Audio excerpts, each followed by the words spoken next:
Hi, so now we're ready for step 3C.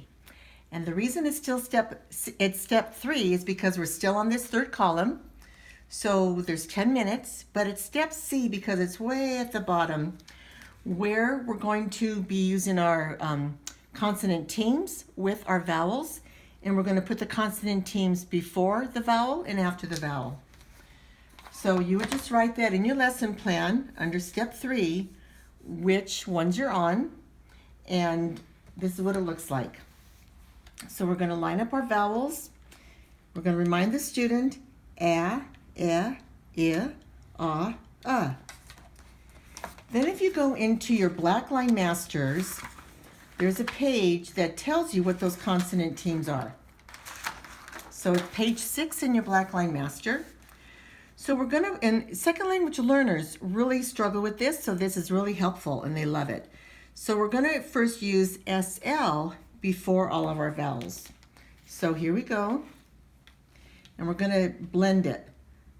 And this only goes in front of the vowels. Sla, sle, sli, sla, sla.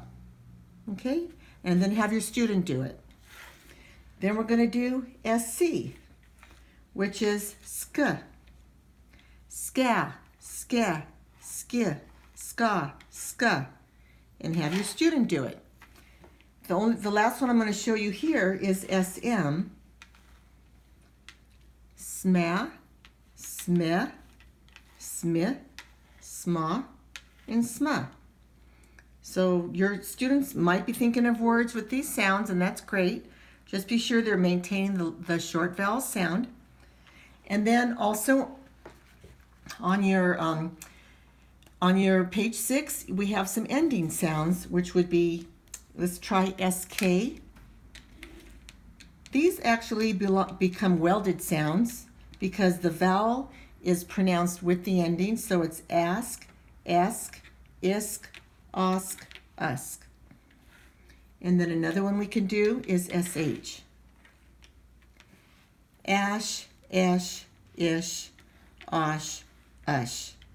And all you need to remember is if your student struggles with this, it's okay to do it a second and a third day because they only get 10 minutes to go through this. And once they master it, just go to the next step.